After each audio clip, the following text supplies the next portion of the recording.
The film opens with Michael Oher, also known as Big Mike, a 17-year-old, being interviewed by an NCAA investigator, appearing overwhelmed by the numerous questions. From this point, the narrative flashes back to recount events from Michael's life. Michael grew up in various families in Memphis, Tennessee, due to his biological mother's drug addiction, leaving him without a stable home. Although often adopted by other families, he consistently ran away to return to his mother, suggesting a deeper underlying reason for his actions. During this period, a black family called the Hamiltons adopted Michael. There, he had a foster brother of the same age, Stephen Hamilton. One day, Michael, accompanied by his foster father Tony and Stephen, visited a school in the city. Tony met with Mr. Bert Cotton, a coach at Wingate Christian School, to enroll both Stephen and Michael. Initially, Mr. Cotton declined for various reasons. However, upon witnessing Michael's exceptional basketball skills, he reconsidered. Mr. Cotton then attempted to persuade the school board to accept Michael. Unfortunately, Michael's poor academic performance led the board to reject him. Nevertheless,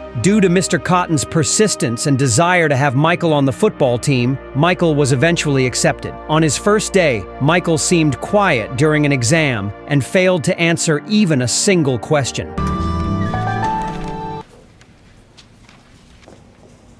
Meanwhile, Tony's wife frequently complained about Michael's presence in their home. Hearing this, Michael felt he was the cause of the household's problems. The scene then shifts to the Tuohy family watching their daughter Collins play volleyball at the same school Michael attended. After the game, Sean Tuohy noticed Michael picking up leftover food from the bleachers, but paid little attention. One day after school, Michael went to a playground. When he greeted children on the swings, they fled in fear. Michael felt disheartened until a boy named Sean Jr., or SJ, approached and introduced himself. SJ is Collins' younger brother and the son of Lee Ann, an interior designer, and Sean Tuohy, a wealthy businessman. On the same day, Michael received news that his biological father had died by suicide on a bridge. However, Michael, who had never even seen his father's face, remained silent upon hearing the news. After a long period of reflection, Michael went to a laundry shop to rest. He convinced himself not to return to the Hamilton family's home. Concurrently, Michael's teachers at school collaborated to help improve his academic performance. While the Tuohy family was driving home from a Thanksgiving event at the school, they saw Michael walking in thin clothing in the cold weather towards the school building. Lee Ann decided to approach him. She eventually learned that Michael had nowhere to sleep. Lee Ann invited Michael to come home with her family. It's freezing. What is he wearing? The next morning, Michael woke early and neatly left the house. Lee Ann, who hadn't had a chance to properly meet Michael, chased after him and invited him to celebrate Thanksgiving together at the Tuohy family's house. Michael felt out of place and isolated himself in the dining room. Noticing this, Lee Ann turned off the TV and gathered the entire family to eat together in the dining room. When Collins reached out to hold hands for prayer, Michael felt like he truly belonged to a family. Nevertheless, Michael remained perplexed by Lee Ann's genuine kindness. Later, Lee Ann took Michael to meet his biological mother. In the car, Lee Ann tried to learn more about Michael's life, but as Michael remained silent, Lee Ann encouraged him to share anything he wished. At that moment, Michael revealed that he disliked being called Big Mike. They then proceeded to Michael's old house. Upon arrival, Michael prevented Lee Ann from exiting the car, concerned she might be harassed by troublemakers in the area. When Michael reached the door, he saw an eviction notice posted. After a moment of thought, he returned to the car and informed Lee Ann that his parents had moved away, possibly for good. Lee Ann then took Mike to buy clothes at a nearby store. There, Lee Ann offered several expensive outfits, but Michael declined, choosing only simple clothes. The next day, Lee Ann drove Collins, Michael, and SJ to school. Afterward, as usual, she went to have lunch with her friends. That evening at home, Lee Ann gave Michael a blanket and pillow, helping him tidy up the sofa where he slept. The following morning, Lee Ann met with the school staff, who shared information they had about Michael. Upon returning home, Lee Ann immediately prepared a room for Michael, complete with a mattress typically used by athletes. Seeing this, Michael felt overjoyed because, for the first time in his life, he had a room of his own. You have a desk, chest of drawers. Never had one before. What, a room to yourself? A bed.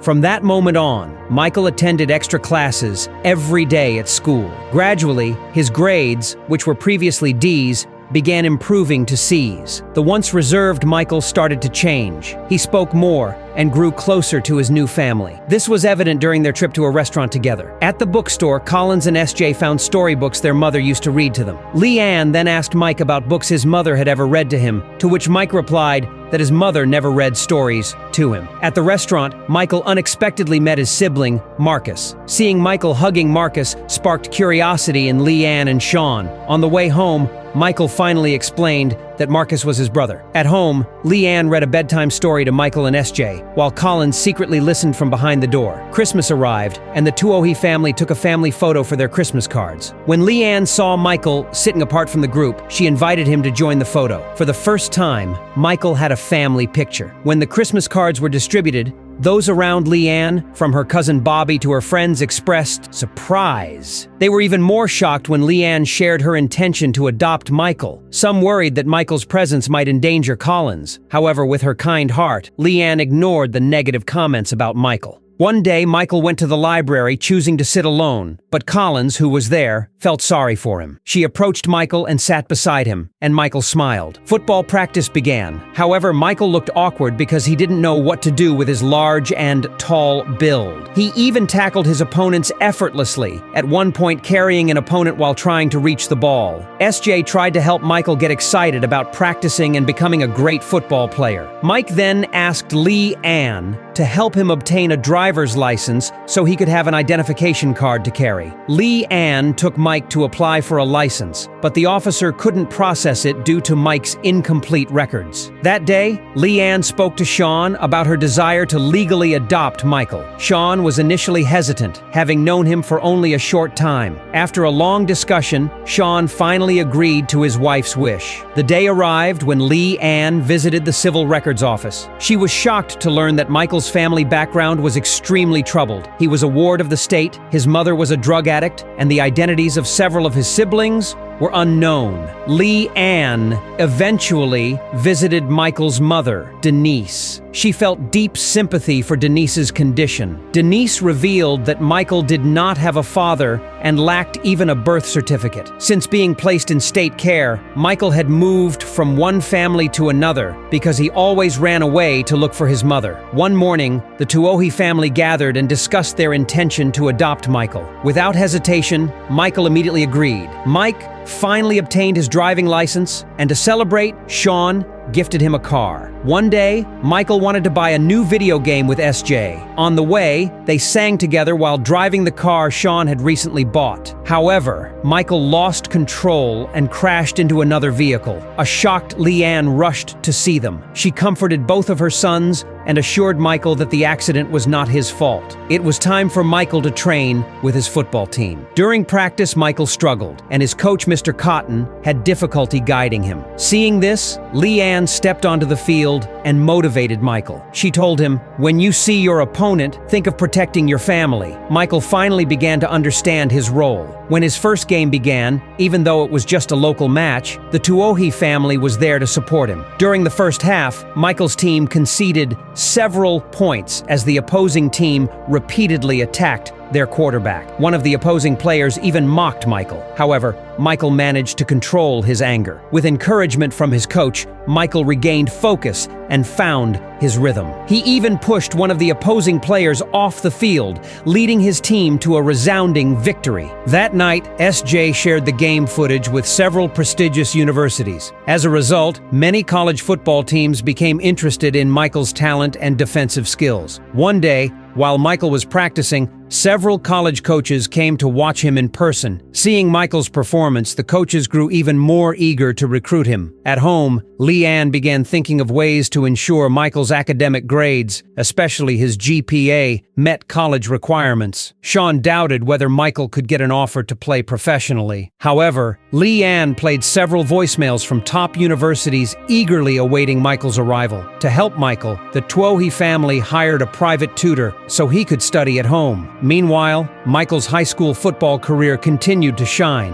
and he even led his team to win the inter-school championship. As Michael's popularity grew, several universities visited the Tuohi home with attractive offers, persistently persuading Mike to join their team. At the same time, Michael's academic performance steadily improved. One evening, Michael's private tutor, who happened to be from Ole Miss, advised him not to hesitate when choosing a university. The next day, Mike decided to join the University of Ole Miss, where Sean once played basketball and Leanne was a cheerleader. However, at school, Mike faced one subject where his grades still didn't meet the requirement. Leanne spoke directly to the teacher of the subject, and Mike was asked to write a paper to improve his grade. With the help of a tutor and Sean, Mike managed to write a great essay, improve his grades, and achieve a GPA sufficient to continue to the University of Ole Miss. Upon his graduation, Mike fulfilled his dream of playing football at the university, meeting one of the key requirements with a GPA of 2.5. At first, everything proceeded smoothly until an investigator named Granger from the NCAA suddenly called Mike for an interview. The NCAA is an organization that enforces athletic rules at universities in the country. They suspected that the Tuohi family intentionally adopted Mike